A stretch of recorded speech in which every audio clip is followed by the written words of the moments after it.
지금부터 12월 둘째 주일 예배를 시작하겠습니다. 오늘은 기도 제목을 제가 4가지만 여러분에게 공동으로 같이 기도하기 원합니다. 첫 번째는요, 여러분이 알다시피 홍현미 선교사님이 어저께 우리에게 카톡을 보내셨는데 굉장히 심각한 심장 수술을 어제 받는다고 그러더라고요. 담낭에 물도 차고 굉장히 몸이 약한데, 사모님 모르시죠? 홍현미 선교사님은 매년 그 겨울에 오셔서 한두 달 동안 우리 교회에 나오시면서 한국에 선교사로 계신데, 와서 이제 홈리스 사역도 하시고, 우리하고 이렇게 같은 교제를 나누시는 귀한 선교사님이신데, 몸이 안 좋으셔요. 그래서 굉장히 심각한 수술이라 깨어날지 못할지도 모른다고 우리에게 기도를 부탁했거든요.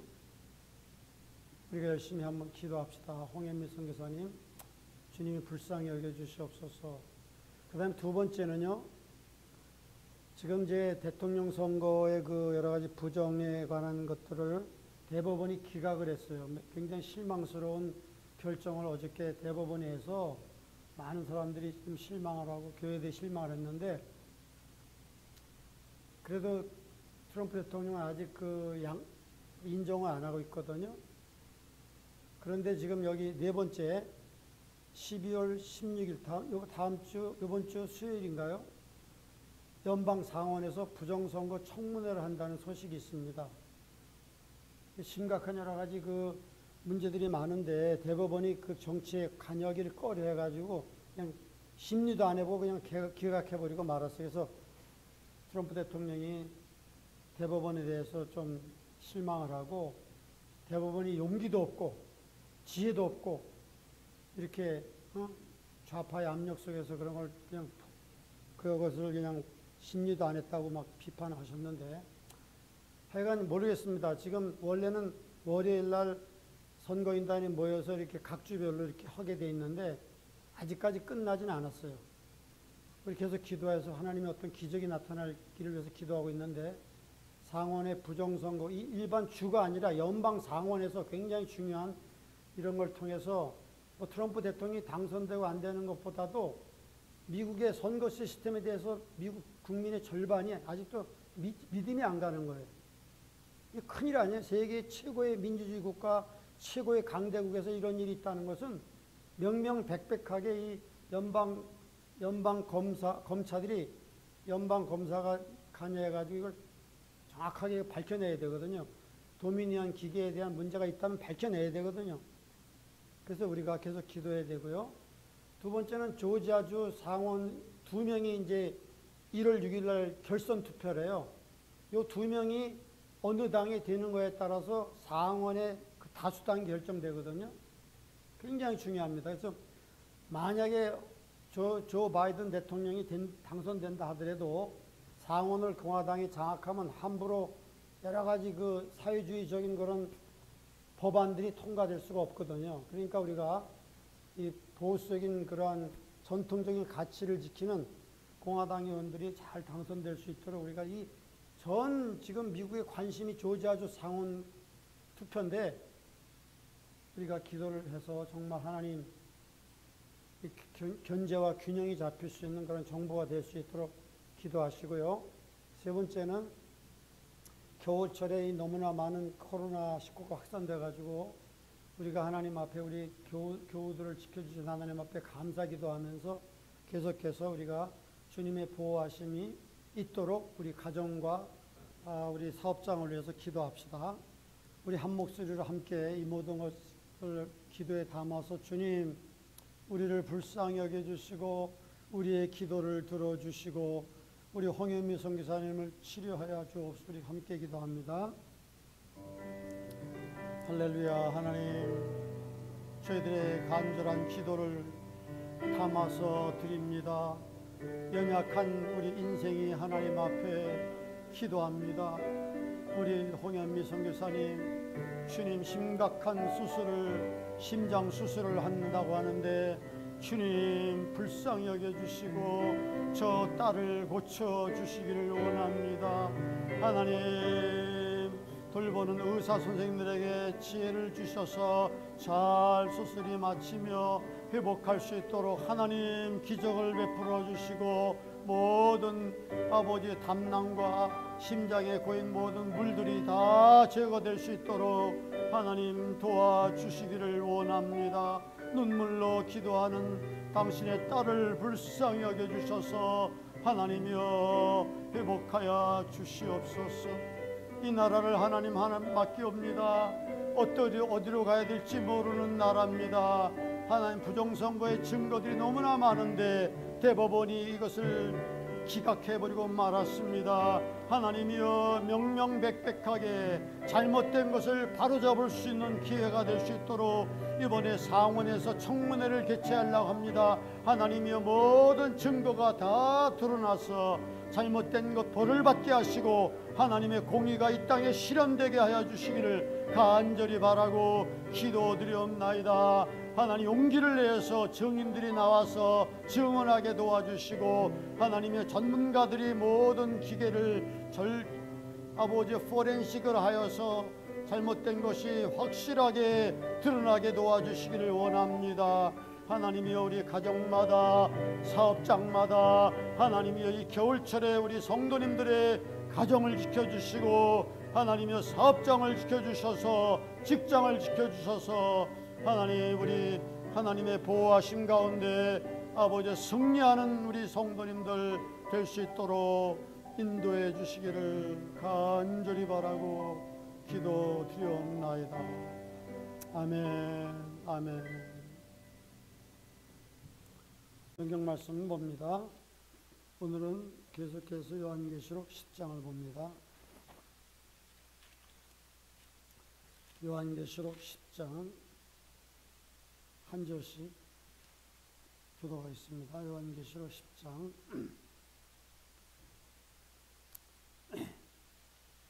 찾으셨죠? 1절 제가 읽습니다. 내가 또 보니 힘센 다른 천사가 구름을 입고 하늘에서 내려오는데 그 머리 위에 무지개가 있고 그 얼굴은 해 같고 그 발은 불기둥 같으며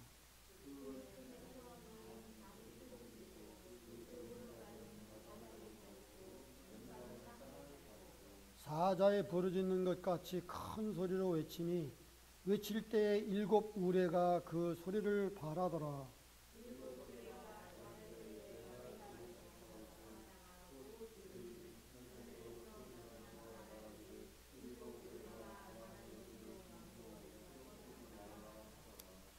내가 본 바 바다와 땅을 밟고 섰는 천사가 하늘을 향하여 오른손을 들고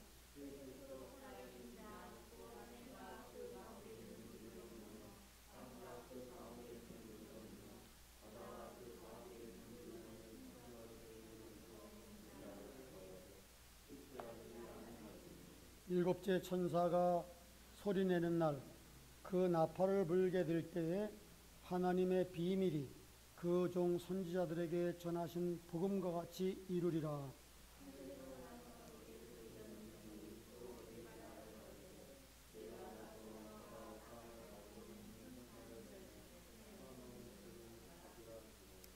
내가 천사에게 나아가 작은 책을 달라 한즉 천사가 가로되 갖다 먹어버리라. 네 배에는 쓰나 네 입에는 꿀같이 달리라 하거늘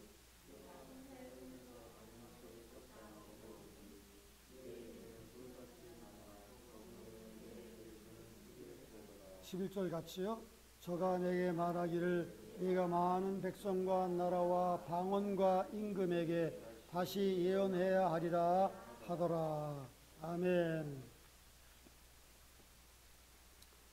여러분, 우리가 이제 요한계시록 10장에 들어가서 7년 대환란기의 중간기로 접어드는 겁니다. 중간기. 그러니까 우리가 7년 대환란, 주님의 나라가 이 땅에 오기 전에 7년 대환란이 있는데 그것을 세 수로 구분할 수가 있습니다. 첫째는 전 1000년, 전 3년 반. 그러니까 7년을 반으로 뚝 자르면 3년 반, 3년 반, 중간기 이렇게 있는 거거든요. 그래서 이제 10장부터 14장에는 이 중간기에 나타날 여러 가지 현상들을, 사건들을 하나의 그 중간에 삽입하는 형태로 집어넣으신 거예요. 삽입해서. 그래서 7 인재앙이 있고 7 나팔재앙이 있고 7 대접재앙이 이렇게 시리즈로 진행돼 가는데 중간에 10장부터 14장까지는 그 시리즈로 연속해 가는 과정에 딱 스탑하고 중간에 어떤 사건들을 이렇게 확대해 가지고 부록과 같이 삽입한 그러한 장면들이 나와 있는 것입니다. 여러분, 그래서 우리가 알다시피 이제 적그리스도라고 하는 세계 통치자, 파워풀한 세계 지도자가 이 땅에 출현하게 되는데 그 세계 통치자 적그리스도는요 7년 대환란 초기에 등장을 하게 됩니다. 초기에 교회가 휴거당하는 것과 동시에 흰말을 타고 이제 적그리스도가 등장하게 되거든요. 그러면 이 세계 통치자가 등장을 해서 처음에는 평화의 사도로 나타나요. 유대인들을 보호해 준다고 하는 명분을 가지고, 그리고 그 자기의 그 강력한 그런 어떤 리더십을 발휘해 가지고 유대인들이 그렇게 원하던 제3성전을 짓게 해주는 거예요. 그러니까 유대인들에게는 메시아가 태어난 것처럼 그냥 받들어 섬기기. 야, 아무도 이 제3성전을 그렇게 짓고 싶었는데 아무도 그렇게 허락해 준 그런 통치자가 없었는데 이 슈퍼맨이 등장해 가지고 자기들에게 그 성전을 건축하게 해주는 거예요. 그러니까 이스라엘 사람들에게는 메시아와 같은 존재인 거예요. 그런데 이 중간쯤 돼 갖고 3년 반 정도 지나가서 갑자기 이 친구가 돌변하게 되는 거예요. 그래 가지고 이스라엘과 맺은 평화조약을 깨뜨리고 또 세워진 그 제3성전에 그걸 아주 그 더럽히고 내가 하나님이니까 이제 나를 섬겨라, 여호와가 아니라 나를 섬겨라 하면서 자기의 우상을 갖다 놓고 막 이러니까 이스라엘 사람들이 우리가 속았구나 그런 생각이 들 거 아니에요. 그래가지고 막 배척하는 거야. 그러니까 그때 이제 이 적그리스도가 자기의 투루 칼라를 드러내가지고 유대인들을, 자기를 반대하는 유대인들을 잡아 죽이는 거예요. 엄청난 유대인을 핍박하고 죽이는 그런 시작이 되는 거죠. 이것이 바로 이제 전 3년이 끝나고 후 3년에 그런 일이 이제 생기는 겁니다. 이런 것들이 여러 군데 약속되어 있어요. 마태복음 24장에 예수님께서 감람산 강화에서도 그렇게 나와 있거든요. 너희가 다니엘이 말한 바 멸망에 가정한 것이 서지 못할 것을 선 것을 보거든. 그게 뭐냐면 멸망에 그 제3성전을 세워갖고 하나님을 경배하게 했는데 거기에 이 적그리스도가 나중에는 전 3년 반 지난 다음에 들어와서 그걸 다 더럽히고 자기의 우상을 걷다 만들어 놓고 나를 섬기라. 그게 뭐냐면 멸망에 가정한 것이 서지 못할 곳에 선 것을 보거든. 그때 너희는 도망할지어다. 유대인들아, 너희는 그때부터 핍박이 시작될 거니까 도망할 것이다. 이렇게 말했거든요. 예수님이 예언했습니다. 그래서 이 말씀과 마태복음 24장의 말씀이 연결되는 말씀이거든요. 자, 그래서 엄청난 핍박이 시작되고 이스라엘 사람들이 죽어요. 그런데 자, 우리가 9장에서 살펴봤지만 9장에도 막 엄청난 그 무시무시한 귀신의 군대가 나오잖아요. 그 사람들을 머리에 입맞지 않은 사람들을 해하는데 죽이지는 못하게 하고 5달 동안 고통을 받게 하는데 전갈에 쏘는 고통처럼 엄청나게 힘든 막 그런 고통스러운 시간이 있단 말이에요. 사람이 죽고 싶으나 죽음이 저희를 피하리로다. 그런 끔찍한 일이 있고 말이죠. 이제 유프라테스에 놓여 있는 네 천사가, 악한 천사가 풀려가지고 이제 아마겟돈 전쟁을 준비하는 이 무시무시한 그런 주변 환경 속에서 오늘 10장에서는 갑자기 장면이 바뀌는 거예요. 이렇게 암울하고 무시무시한 그런 분위기 속에서 낙심되고, 그런데 10장에 읽어보게 되면 갑자기 환한 빛이 들어오는 거예요. 환한 빛이 오는 거예요. 여기 보세요. 10장 1절 한번 읽어볼까요? 자, 같이 읽어봅시다. 내가 또 보니 힘센 다른 천사가 구름을 입고 하늘에서 내려오는데 그 머리 위에 무지개가 있고 그 얼굴은 해 같고 그 발은 불기둥 같으며, 예? 그 다음에 이 천사가 얼마나 능력 있는 천사인지 2절 읽어봅시다. 그 손에 펴놓인 작은 책을 들고 그 오른발은 바다를 밟고 왼발은 땅을 밟고, 그러니까 완전히 이 지구를 완전히 왼발은 땅을 밟고 오른발은 바다를 밟고 지구를 통치하는 어마어마하게 큰 힘센 천사가 나타난 거예요. 그리고 사자의 부르짖는 것 같은 목소리로 말을 할 때 7 우레가 우는 거예요.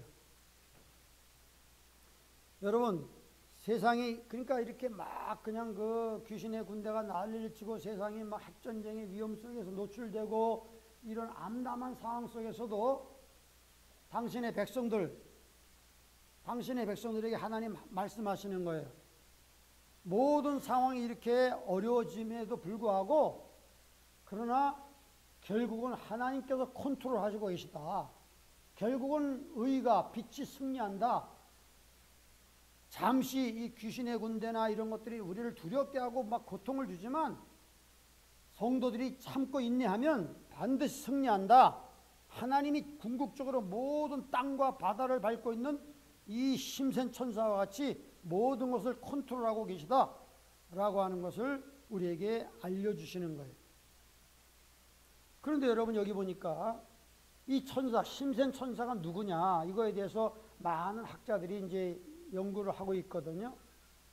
그래서 어떤 분은 이 힘센 천사는 천사 중에서도 가장 힘센 마이클 천사장이 아니겠느냐, 이렇게 해석하는 분도 계시고, 또 어떤 분들은 아니다. 이것은 예수 그리스도께서 19장에 이 땅에 재림하기 전에 하나 예고편적으로 맛보기로 보여주신 것이다. 이렇게 해석하는 분들이 계셔요. 그러니까 여러분, 이 힘센 천사라고 하는 것, 이 천사라고 하는 것이 꼭 그 엔젤이라는 뜻보다도 하나님의 메신저라는 뜻이 있거든요. 그래서 구약에 보더라도 예수님께서 2000년 전에 베들레헴에서 어린 아기 예수로 말구육가에 태어나기 전에, 나사렛에서 자라기 전에 구약에도 예수님께서 잠깐 이렇게 현현하신 경우가 있었거든요.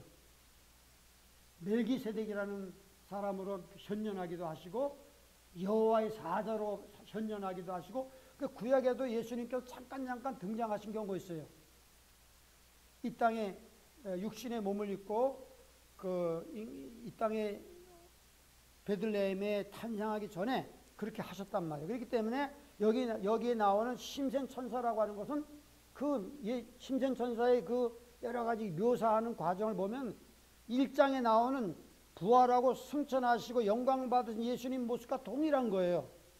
보세요. 여러분 1장 여러분 보면 알다시피 여기 힘센 천사를 묘사하는 내용이 1장 예수 그리스도 부활하시고 영광 받으신 주님과 비슷해요. 여기 보세요. 1장 보니까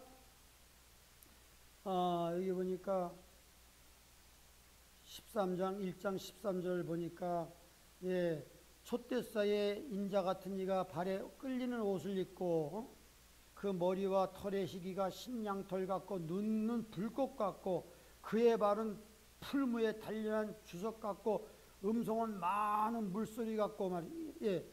그 다음에 우리가 4장과 5장에서 하나님 하늘에 있는 하늘의 보좌에 무지개가 둘러있던 것과 같이 이 천사도 무지개가 그 위에 있고 말이죠. 사자의 부르짖는 것 같은 소리를 하고 있고 얼굴은 햇빛처럼 비치고, 이거 보니까 그 예수 그리스도의 묘사한 모습과 동일하다는 거예요. 그래서 아마 어떤 많은 학자들이 이것은 19장에 예수님이 이 땅에 육체를 가지고 신령한 부활의 육체를 갖고 재림하기 전에 하나의 그 예고편으로 보여주신 그 모습이다, 이렇게 이제 해석하는 분이 있거든요. 하여튼 힘센 천사 마이클이 됐건 아니면 예수 그리스도의 모습으로 우리가 이해하기 했건 간에 이 천사가 내려와서 하늘과 바다와 땅을 밟고 있는 거예요. 그러니까 세계를 온전히 컨트롤하고 있다는 것을 보여주는 겁니다. 여러분, 우리가 오늘 이 천사에 대해서 잠깐 좀 생각을 해보고 싶습니다. 천사. 여러분, 천사가 어떤 역할을 하는 거죠? 히브리서 1장 14절 보니까 하나님 천사들은 하나님의 부리는 도구라고 말씀했어요. 하나님의 명령을 실천하는 그러한 심부름꾼인데 이 천사가 구원 얻을 후사들을 섬기라고 보내심이 아니뇨 그렇게 말했거든요. 그러니까 천사들을 하나님의 심부름꾼으로서 구원 얻는 당신의 백성들을 섬기라고 보낸 거예요. 그래서 예수님께서 한 번은 말씀을 가르치는데 어린애들이 많이 온 거예요. 그러니까 사람들이 제자들이 막 어린애를 쫓은 거예요. 예수께서 그들을 제자들이 금지하면서 어린애들이 내게 오는 거를 금하지 말라. 천국이 바로 이와 같은 자들의 것이니라. 그러면서 예수님이 한 사람 한 사람 안수하고 축복해서 보냈거든요. 그러면서 말하기를 여기 있는 이 작은 소자 중 하나라도 무시하지 말라. 내가 너희에게 이르노니 저희의 천사들이 하늘에서 아버지 얼굴을 항상 배웁느니라. 여기 작은 소자들을 하나도 무시하지 말라. 우리가 하나님의 그 자녀들이고 작은 소자들이란 말이야. 그러니까 모든 성도들은 따라다니는 가디안 엔젤이 있어요. 여러분이 잘 모르시는 분들 계시겠지만 정말 내 삶을 가만히 돌이켜볼 때 내가 수많은 교통사고가 나서 내가 죽을 수밖에 없는 그런 일이 있었는데 내가 이렇게 살아있는 거 보면 하나님 뭔가 가디안 엔젤이 있다는 걸 내가 느끼게 되는 거예요. 예. 그 가디안 엔젤이 있고 그러니까 지금 우리 성도들의 신분은요 천사보다 미치예요. 그죠? 천사는 능력도 많고 죽을 수도 없고 그렇지만 우리는 죽고 힘이 없고 연약하잖아요. 그러니까 현재는 천사보다 좀 낮은 존재로 지음받았지만 나중에 천년왕국에 갈 때 나중에 천국에 들어가서는 천사보다 높은 존재가 되는 거예요. 그래서 고린도서에 보면 너희가 천사들을 심판할 줄 알지 못하느냐? 그런 말이 나와요. 우리가 어떻게 그 위대한 천사들을 심판합니까?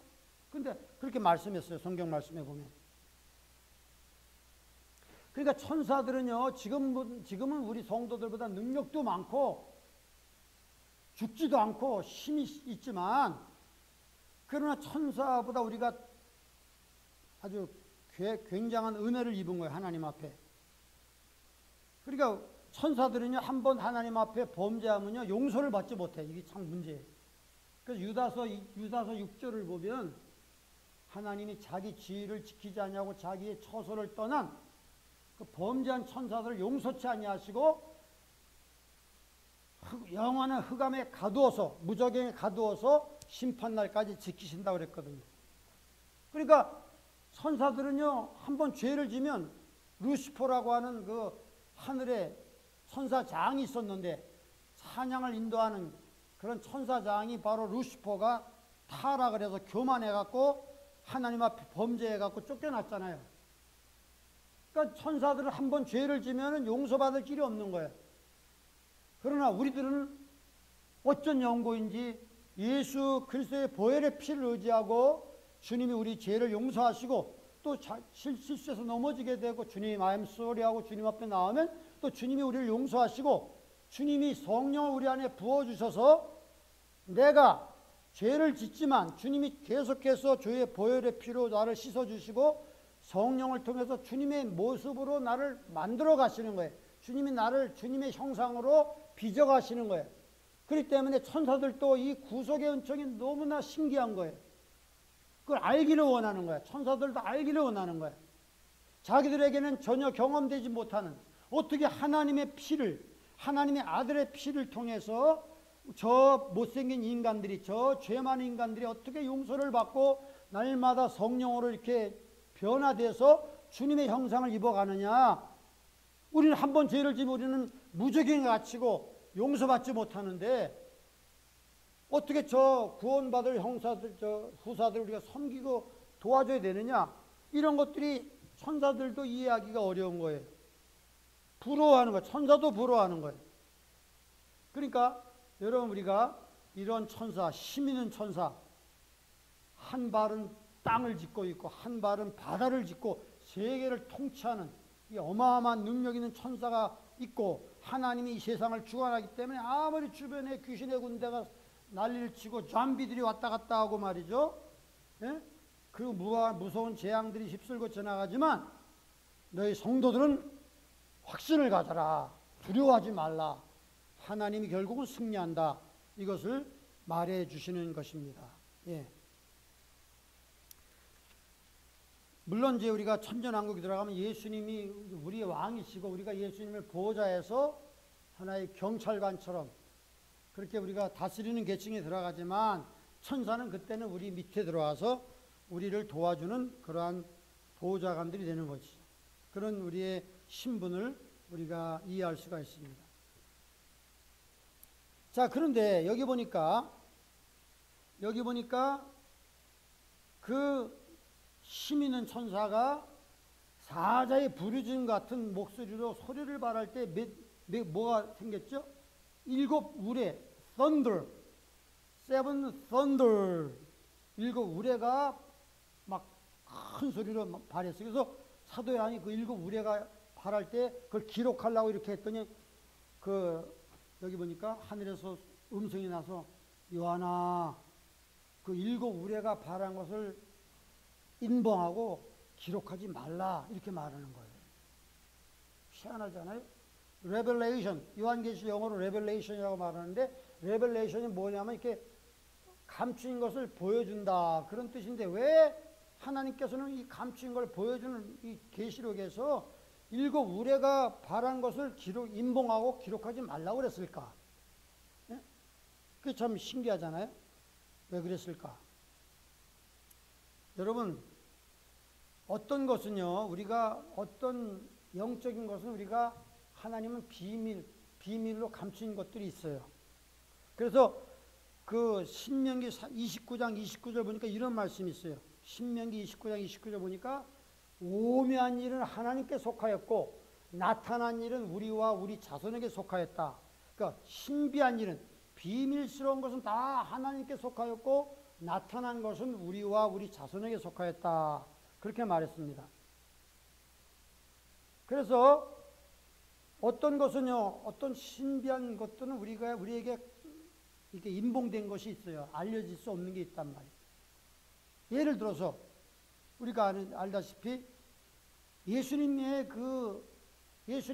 장차 오실 때와 그 시즌은 우리가 대충 짐작할 수가 있어요. 아, 세상 돌아가는 걸 보고 하나님 말씀 보니까 아마 주님이 오실 날이 가까웠구나. 이렇게 그 분위기는 알 수 있지만 언제 날짜와 시간은 알 수가 없는 거예요.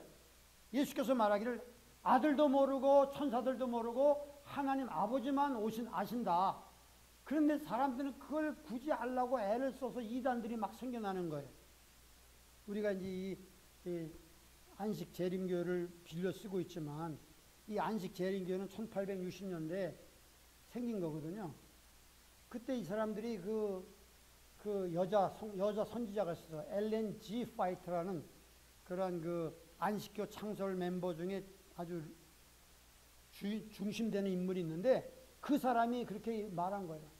아, 아무 날 아무 시에 예수님께서 저기 오니까 우리가 그 산에 가서 신옷 입고 다 준비하자. 기다리는데 안 오신 거예요, 그날. 그러니까 또 엘렌 G. 화이트가 우리가 하나님의 계시를 받았는데 하나님께서 조금 미루셨다. 그러면서 이제 그렇게 하면 자꾸 이제 이렇게 안식교가 자기들만이 14만 4천이라고 이렇게 해서 이제 문제가 생겼잖아요.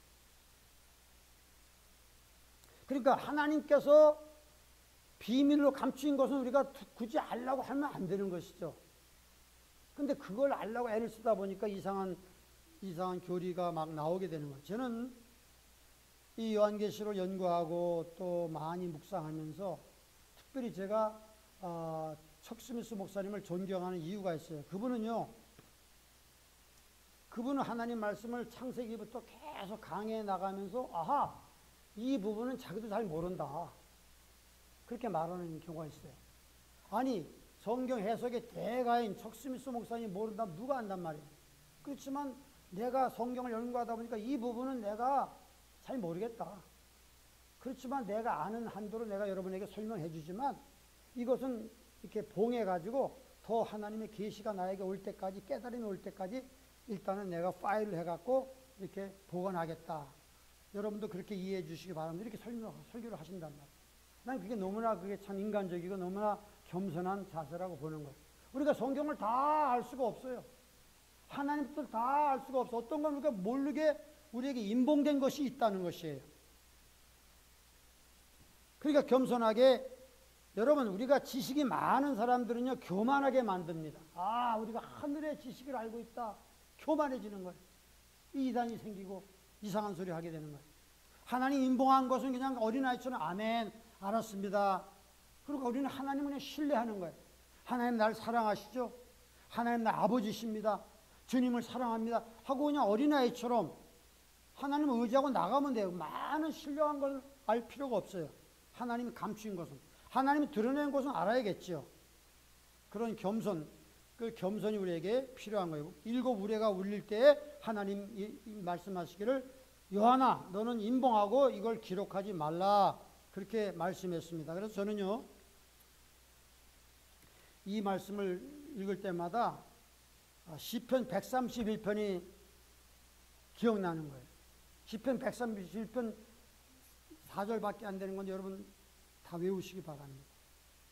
여호와여 여호와여 내 마음이 교만치 아니하고 내 눈이 높지 아니하며 내가 큰 일과 미치지 못할 기이한 일을 힘쓰지 아니하나이다. 여호와여 실로 내가 내 심령으로 고요하고 편안하게 하기를 젖된 어린아이가 어머니 품에 있음같이 하였나니 내 심령이 진실로 젖된 아이와 같도다. 이스라엘아 지금부터 영원까지 여호와를 소망할지어다 이렇게 말했거든요. 저는 그 말씀 보면서 우리가 내면 기도할 때 예수님을 이름을 부르면서 내가 기도할 때 이 말씀을 기억해야 되는 거예요. 내 마음이 높지 아니하고 교만하지 아니하고 내 눈이 높지 아니하며 내가 큰 일과 미치지 못할 기이한 일을 힘쓰지 아니하나이다. 내가 힘쓸 것은 뭐냐? 내 심령으로 고요하고 편안하게 하기를 젖된 아기가 어머니 가슴에 있는 것과 같이 그렇게 했다고 말씀했어요. 여러분 우리 마음이 고요하고 편안하게 그렇게 만들어야 돼. 그래야 하나님의 세미한 음성을 들을 수가 있어요. 내 마음이 항상 걱정과 염려와 그런 분노와 이런 것으로 출렁출렁거리는 바다 물결 같으면 하나님의 세미한 음성을 들을 수가 없단 말이에요. 그렇기 때문에 우리가 예수님의 이름을 부르며 계속 주님의 지성소로 나갈 때에 주님 내 마음의 파도를 잠잠케 해 주시옵소서. 주님 나는 어떻게 할 수 없습니다. 내가 내 마음을 가지고 주님께 들어가면 주님께서 파도야 잠잠하라 물결아 고요하라 갈릴리 풍랑을 잠잠케 하시 주님께서 내 마음의 풍랑을 잠잠하게 고요하게 해주셔서 젖된 어린아이처럼 주님을 신뢰하고 하나님 인봉한 것은 내가 알려고 애를 쓰지 않고 하나님을 신뢰하고 하나님 나 아버지십니다. 나는 주님의 자녀입니다. 하나님이 내 필요한 걸 채워주십니다. 사랑합니다. 하고 주님 앞에 신뢰하는 부모님을 신뢰하는 어린아이처럼 의지하는 것이 굉장히 중요합니다. 여러분의 마음 심령은 어떻습니까? 여러분의 심령은 고요하고 편안하십니까? 내가 내 심령을 어떻게 할 수 없습니다. 내가 할 일은 그저 마음을 다해서 뜻을 다해서 주 예수님 저를 불쌍히 여기시옵소서 하고 주님 앞에 들어가면 주님이 내 마음을 고요하게 하시고 잔잔하게 하십니다. 그것이 바로 내 심령을 단장하는 거예요. 내 영혼을 성장시키며 내 심령을 고요하고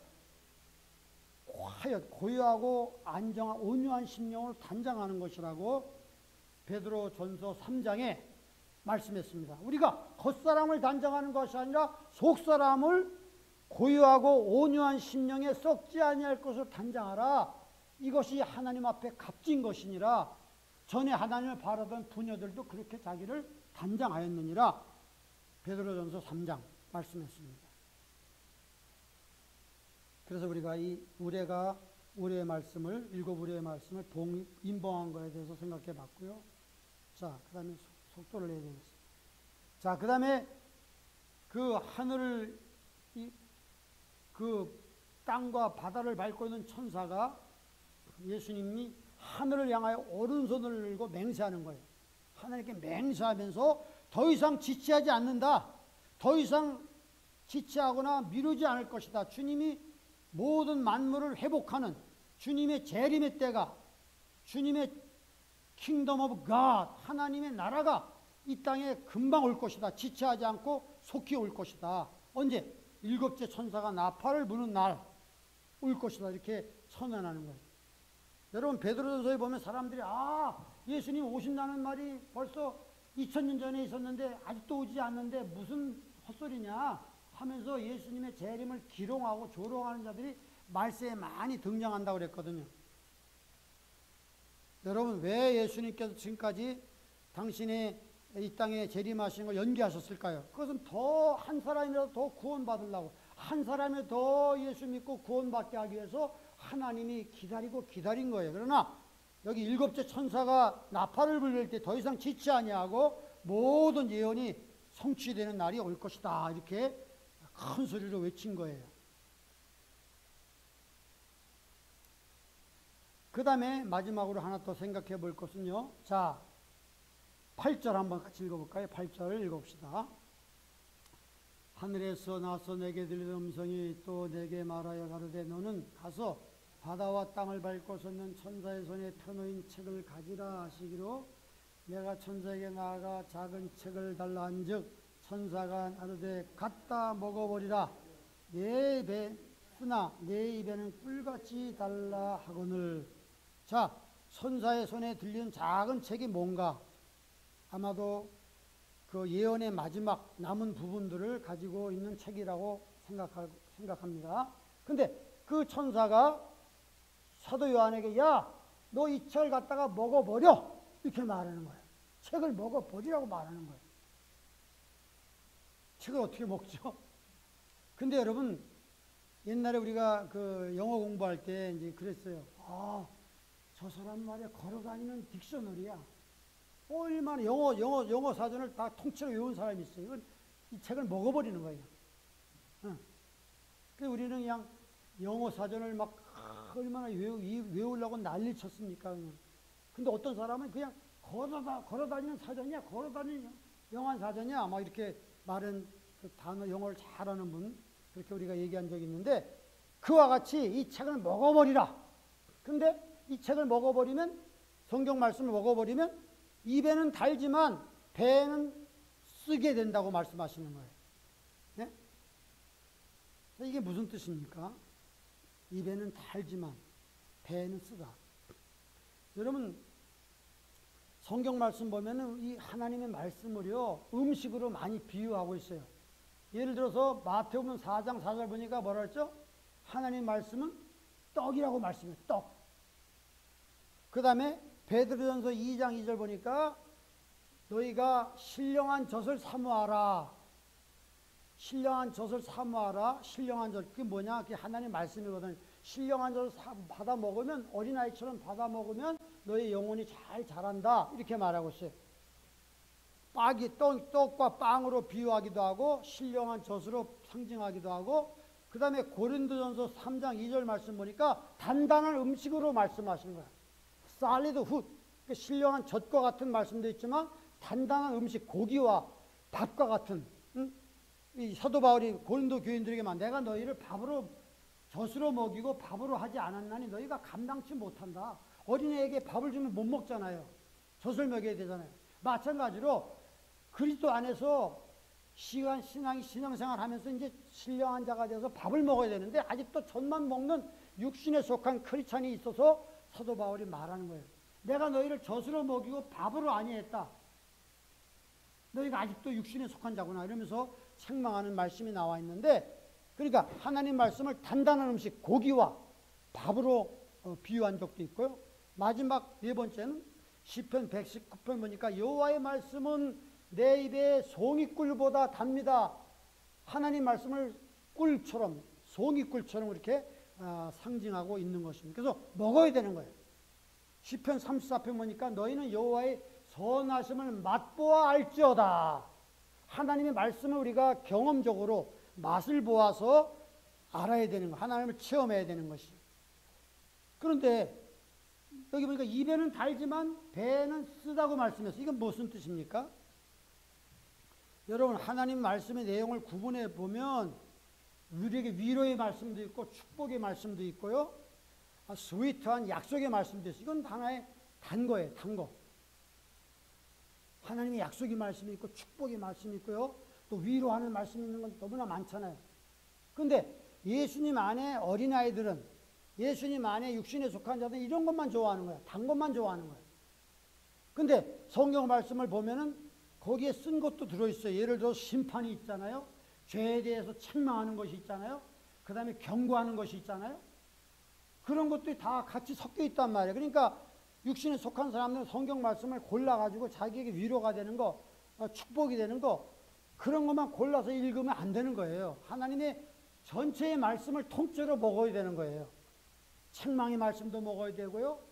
심판의 말씀도 먹어야 되고 경고의 말씀도 먹어야 되는 거예요. 축복의 말씀다 뿐만 아니라 이걸 다 먹을 줄 아는 것이 그것이 바로 배는 쓰게 되는 거예요. 입에는 달지만 배는 쓰게 되는 거예요.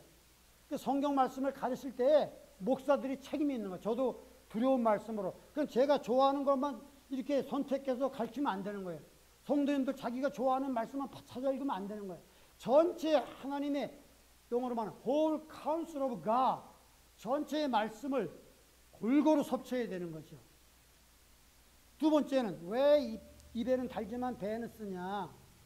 여러분, 하나님 말씀을 우리가 아멘으로 받았지만, 은혜를 받지만 이것을 집에 가서 실천할 때 이게 내 희생이 따르는 게 필요하잖아요. 그가 희생을, 대가를 지불하지 않으려고 그래. 사람들이 그냥 듣기만 좋아. 할렐루야, 아멘. 은혜 받았습니다. 그렇지만 그 말씀을 내가 일주일 동안 묵상하면서 실천할 때는 내 희생이 필요하거든요. 내 자기 부인하는 것이 필요하거든요. 그걸 안 하기 때문에 이거 쓴 것이 되는 거예요. 하나님 말씀을 정말 제대로 내가 순종하려면 나의 희생도 필요하고요. 내 것을 포기할 때가 필요하거든요. 그 믿음의 테스트를 거쳐야 되는데 그것을 대가를 지불하지 않으려고 하는 사람들이 많이 있어서 하나님의 선하심을 체험적으로 경험할 수가 없는 거예요. 그래서 하나님 말씀이 배는 쓰다 이렇게 말씀하시는 거예요. 여러분과 저는 하나님의 전체의 말씀을 구별하지 말고 잘 받으시기 바랍니다. 그래가지고 하나님 말씀을 실천할 때 혹 우리에게 어떤 그 힘든 그런 희생이 필요하더라도 믿음으로 순종하면 놀라운 축복이 따라온다는 것을 우리가 기억해야 될 줄로 믿습니다. 예. 그래서 하나님 말씀을 전체를 먹어야 되고, 예. 그리고 하나님 말씀을 절대 가감하지 말고 액면 그대로 전해야 되고, 액면 그대로 우리가 읽어야 된다 하는 말씀을 우리가 깨달을 수가 있습니다. 다 같이 머리 숙여 기도하십시다.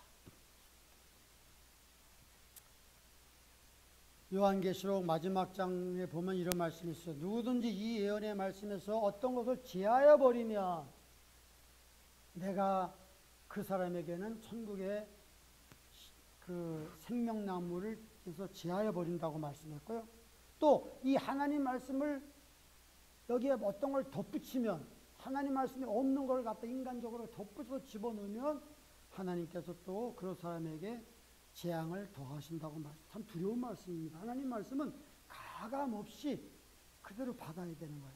아멘 하고.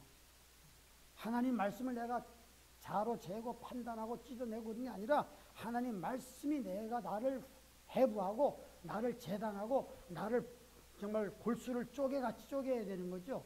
내가 하나님 말씀을 그렇게 하면 안 되는 것이죠. 주님, 오늘 신생 다른 천사가 이 환난 기간 중간에 나타나서 하나님 암울한 상황 속에서 빛으로 환하게 지상을 비추면서 고난당하는 성도들에게 너희는 두려워하지 말라. 이런 여러 가지 귀신의 군대가 난리치고 고통스러운 것이 막 이렇게 피바다가 쳐도 결국은 진리가 승리하고 결국은 성도님이 승리하는 것을 우리에게 보여주고 위로하고 확신을 주었습니다. 하나님, 우리가 사는 이 세상도 정말 답답한 일, 억울한 일도 많이 있지만 결국에 주님의 나라가 이 땅에 오셔야만 모든 불의가 정리되고 하나님의 의가 실현될 때가 올 줄로 믿습니다. 하나님, 그 나라를 우리가 사모하면서 그 나라의 큰 자가 될 수 있도록 믿음 생활 잘할 수 있도록 우리 성도님들을 축복해 주옵소서. 예수님의 이름으로 기도합니다. 아멘.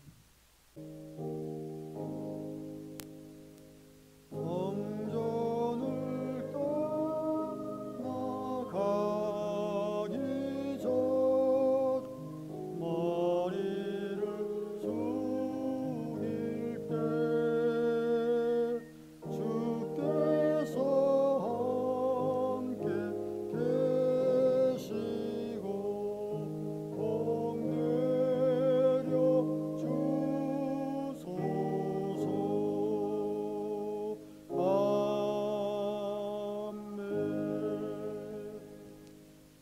이제는 우리 주 예수 그리스도의 은혜와 하나님 아버지의 그 크신 사랑하심과 성령님께서 지금도 우리와 동행하시며 우리 안에 내주하시며 우리로 하여금 주님의 형상을 닮아 변화하도록 날마다 우리를 인도하시고 축복해 주시는 감동 감화하심이 오늘 하나님의 말씀, 계시록의 말씀을 마음에 간직하며 이 말씀을 묵상하며 한 주간 동안 입에는 달지만 배에는 쓴 이 하나님의 말씀을 먹고 또 이 말씀을 묵상하며 이 말씀을 순종하기를 다짐하는 당신의 백성들 위해 하나님 또 지키는 천군 천사께서 우리 성도님들의 가정과 또 사업장과 직장을 지켜주셔서 이 무서운 코로나의 전염병으로부터 계속해서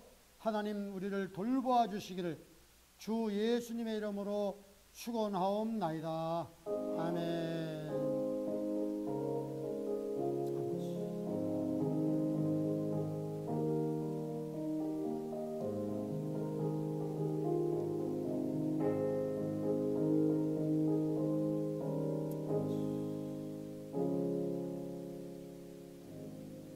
네, 예배를 마쳤습니다. 감사드립니다.